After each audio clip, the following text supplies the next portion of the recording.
All right, good evening, everyone. Thanks for joining the Monday Night Book Club call. As always, feel free to jump in with any questions, comments, thoughts, quotes you like, connections you've made, any of that. You can also drop it in the chat. And tonight we're covering chapter 8, which is titled "How to Make a Habit Irresistible" from Atomic Habits. And I kind of like to touch back on the previous chapter and see if anybody has incorporated anything. Last week, we talked about the secret to self-control, which is basically environment manipulation. And I know Dana kind of gave an example last week. And I don't know if anyone else has experimented or tried to change their environment to prevent a bad habit or to lessen a bad habit.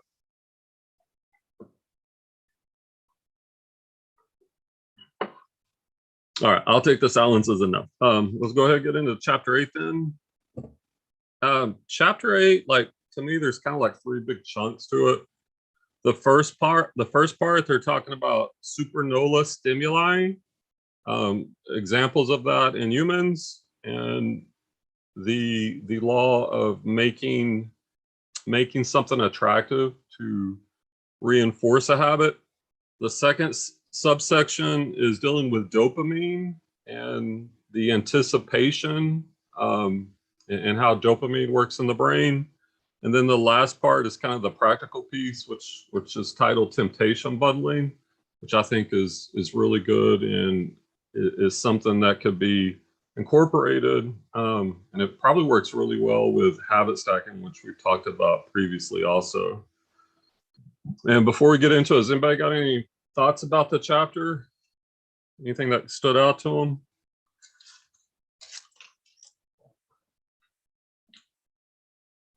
All right. Well, this chapter starts out. They talk. It's set in the 40s with the Dutch scientist Nico Tinbergen, who won a Nobel Peace Prize.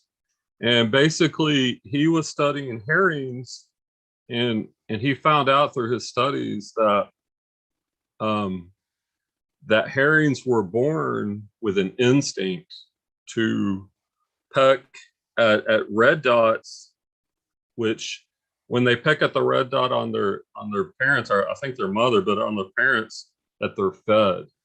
So he tried an experiment where he put red dots on different things, and these new baby birds, these hatchlings, were still pecking on the red dot, even though it wasn't from their parents or even another herring. So he was able to deduce that, you know, that instinct was pre-wired into the bird. And then he later goes on talking about like how he observed if an egg rolled out of the nest, the mother would quickly run out and scoot it back. And he noticed that the bigger the egg, like the more effort that the mother would put into it. And this is kind of what led to he calls it the supernola stimuli, which on page 102, I'm just going to read his definition. Where to go? Here it is. A supernormal stimulus is a heightened version of reality, like a beak with 3 red dots or an egg the size of a volleyball, and it elicits a stronger response than usual. So to me, it's kind of like there's a couple things. Like, number one, there's certain things that are programmed into us genetically that are probably passed down from, you know, thousands of years in probably all the animals.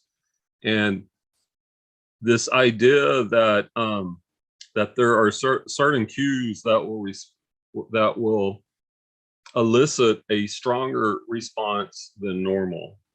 And from that section, he then kind of goes into examples in humans. And I'll just read part of this right here. This is like the last full paragraph on 102.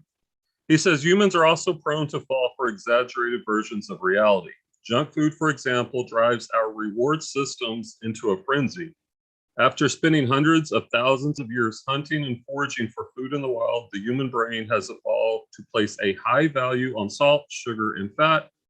Such foods are often calorie dense, and they were quite rare when our ancient ancestors were roaming the savannah. When you don't know where your next meal is coming from, eating as much as possible is an excellent strategy for survival. And then he kind of uses that as a springboard to talk about how currently food companies have used this to manipulate junk food. On page 103, he says companies spend millions of dollars to discover the most satisfying level of crunch in a potato chip or the perfect amount of fizz in a soda. Entire departments are dedicated to optimizing how a product feels in your mouth, a quality known as aura sensation. French fries, for example, are a potent combination, golden brown and crunchy on the outside, light and smooth on the inside. Dang, if you haven't ate, this might make you hungry. And he talks about the dynamic contrast with a lot of foods. You'll see this, like Oreos, crunchy on the outside, creamy on the inside. And he compares that to traditional foods, like if you're eating kale or even like say a grilled chicken breast, how that seems bland and it's the same consistency. And so, when you're trying to eat a healthy diet, you're competing with all these very super tasty junk foods that aren't good for us, that have all these contrasts and all these flavors. And kind of going back to the super normal stimuli, this idea that we want to eat as much as we can because thousands of years ago or tens of thousands of years ago, we were, anytime you would want to eat as many calories as you can. So we're still pre-wired for that. And if you go to, like, if I go to a buffet, I can tear it up.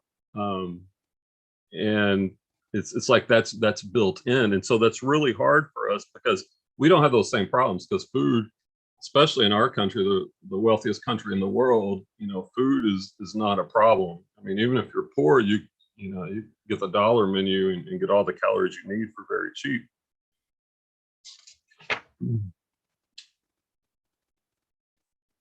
Let's see, so he's kind of given those examples in humans, and then he on page 104, the first paragraph, he says the modern food industry and the overeating habits it has spawned is just one example of the second law of behavior change: make it attractive. The more attractive an opportunity is, the more likely it is to become habit forming. And he gives a lot of examples on this page. Society is filled with highly engineered versions of reality that are more attractive than the world our ancestors evolved in. It talks about mannequins with exaggerated figures, social media with likes and praise. You can get more likes and praise in a few minutes than we would ever get in the office or at home. So it's like these things that we're competing with, are, and he talks about photoshopping and editing, which made me think about our pictures even, right? Like when we're trying to sell our merchandise, the picture that's good enough that shows the true color versus something that's highly edited. It's like we're almost predisposed. I wonder like how many of these things we're kind of conditioned, and we don't even think about these things, and maybe they kind of leak into other parts of our lives. He says the exaggerated features that are naturally attractive to us. I'm sorry, let me reread that. These are the supernormal stimuli of our modern world. They exaggerate, I can't read, features that are naturally attractive to us, and our instincts go wild as a result, driving us into excessive shopping habits, social media habits, porn habits, eating habits, and many others. He said the trend is for rewards to become more concentrated and stimuli to become more enticing. Junk food is a more concentrated form of calories than natural foods. Hard liquor is a more concentrated form of alcohol than beer.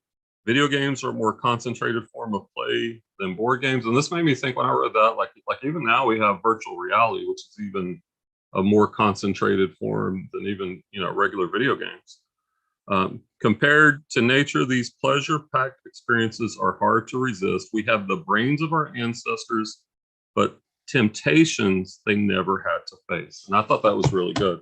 So basically, we still have the core brain and instincts of our ancestors, but we're dealing with temptations and things that they never had to face.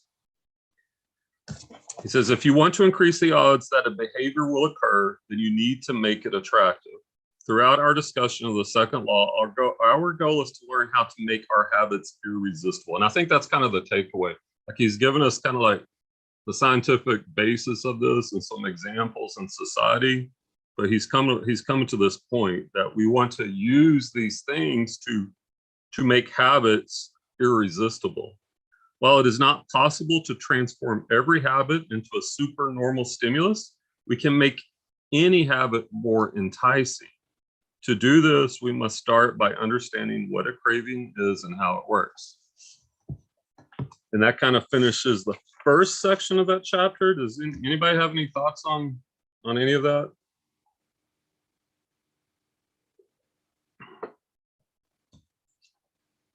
Dana. Hi. Well, I love the chapter, and there's two ways of looking at it. We can look at it from I struggle sometimes. Part of me thinks about how this is going to help me to what I'm trying to accomplish, and the other part of it is really making me think about how easy knowing stuff like this, if we apply it, would be able to manipulate customers by presenting such super stimuli, by doing, fair market competition against our rivals, I can give it to you faster. Buy from me today because you want it. It looks good. It's for you. It's what you wanted, and I can give it to you faster. So that's one way that we're doing, we're kind of using this book two ways, like I was saying. Like, I actually sometimes read it twice, one from a self-help perspective and another times from like a lot of the stuff that if you're being cautious, like, you can really get an advantage on the market using the strategies presented here. Yeah, I think that's a really good point. And, obviously, like, our focus is business, but, we're not all just doing business. Like, if you go back to E-Myth Revisited, the whole purpose of business is to serve you. So, and we know how our lives overlap. So, like, when I read this, not everything necessarily has to go all to business. Like, it could be health or different things. And I like that point. When you're talking about the fast shipping, obviously Amazon figured that out. That's something people want. They want it now.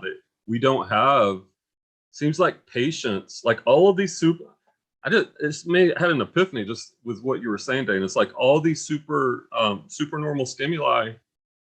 It's like it's shrunk our attention span between social media, and we want it now, and we're distracted. And I wonder, like, even within the group, like, this question keeps coming up, and I've struggled with it. It's taken me a while to kind of develop my habits that, why can't I just do these things that I want to do, that I know how to do? It's like the formation of these habits. But I think that's what it is. We're just bombarded with all these stimuli, and our brains are just lit up, and it's hard to resist. So here's a follow-up question. So, like Dana said, you said your brain went to how you could use this to your advantage, like, maybe same-day shipping as an example. Do you have any other ideas, like what you're thinking of how you could use that, or how someone else might be able to use it? Yeah, there's lots of stuff that crossed my head when I was listening to this. Like, so getting the immediate thing right then and there. And the second one is something that I know I've heard Tech saying that he likes to do with people when they're upset. He gives to them right away. A lot of the times I've actually had eBay implemented this thing where people send you messages now instead of leaving you bad reviews. And I had somebody reach out, and it was a complete misunderstanding. And I replied right away. Guess what? No return, no back comment, nothing. So, and I was reading the thing, and I was like, hey, this is another one of those things, like, give people what they want, because I feel like when you go shopping out in the real world, you feel like a nobody. Shopping on eBay, shopping on these sites where you get to deal with a human being, it kind of helps because you're getting, you feel important, you feel special, you feel like that person that talks back to you. You cannot ask a question on a Nordstrom website.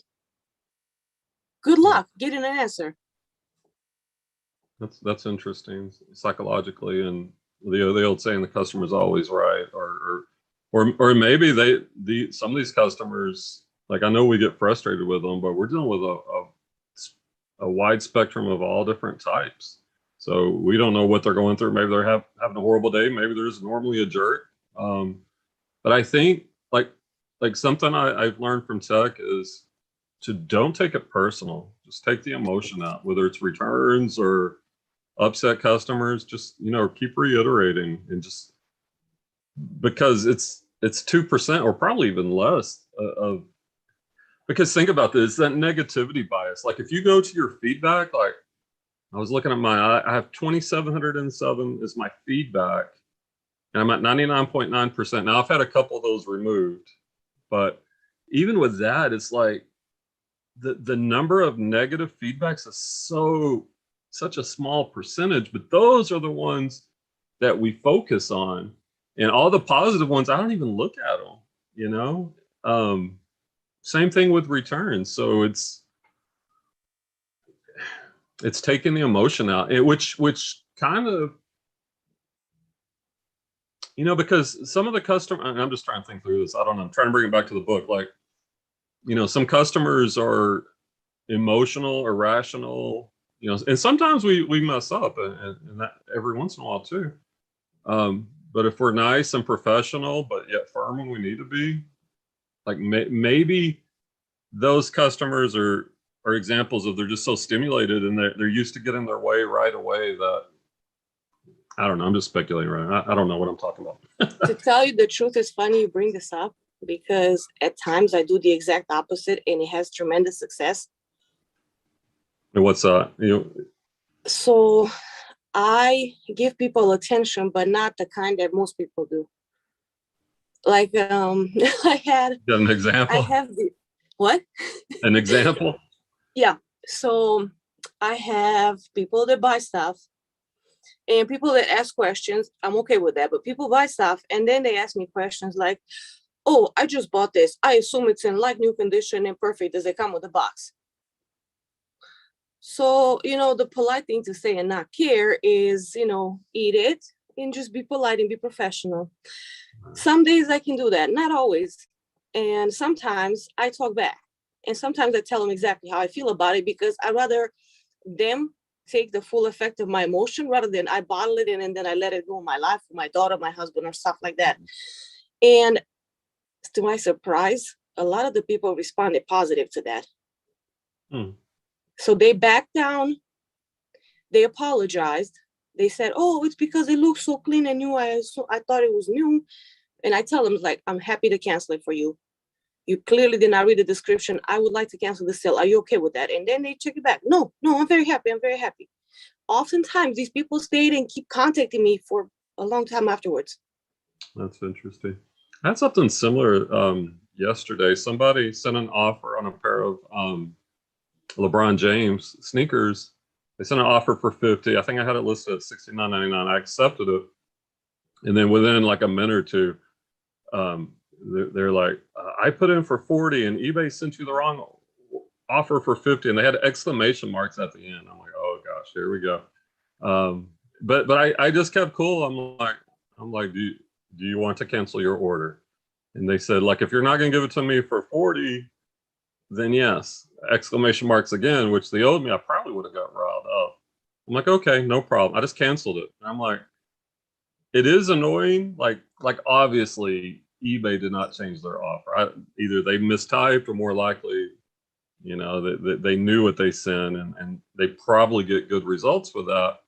And I don't know, I could have sold it for $40, but to me, it was just more the principle. It's like, I don't know. Like I used to be a police officer, and like this whole idea of honesty and integrity it's really strong. So just you lying to me like that, like, no, for the $10, whatever. But I think I would have really got upset in the past.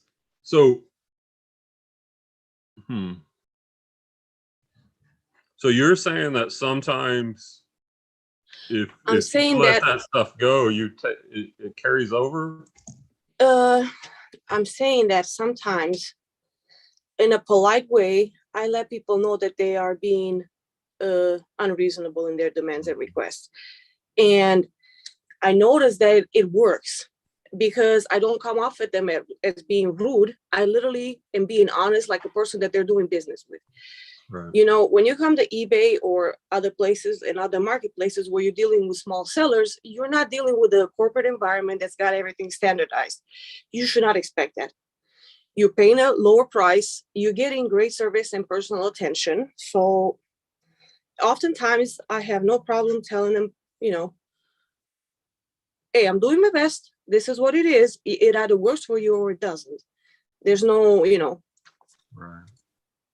other things. And they responded positive so many times. Like when somebody insists on sending lowball offers, and I would contact them and say, hey, this is not a fair market price. I prefer not to waste your time or mine. I will never sell at this price. This is what's reasonable. And oftentimes they will accept. And they will buy, or, you know, they just appreciate somebody being honest. Yeah, the honesty and what stands out is like taking the time to send that message versus just countering. I wonder, I'd like to have data on that. Like it makes sense because I can't think of the book, but I read a book on business a couple of years ago, and it's all about like how you interact and talk to people. And I think that's an example of it, of basically taking the time to treat people like people versus just another cog in the machine. And obviously we're focused on efficiency and time. So the trade-off is you're losing a little time. But I wonder if at that point of the deal where you have a chance to close a deal, if it's maybe not worth it to spend a little bit more time and put that personal touch like what you're doing. That may be something I might want to look at to see. Maybe convert more sales. All right. The next section, they're talking about the dopamine feedback loop. This is starts on page 105. And basically, you know, when you have the whole loop, and they show this on page 107, you have the cue, the craving, the response, and the reward. And they measured the dopamine response, and basically when you had anticipation of anticipation. Hold on one second.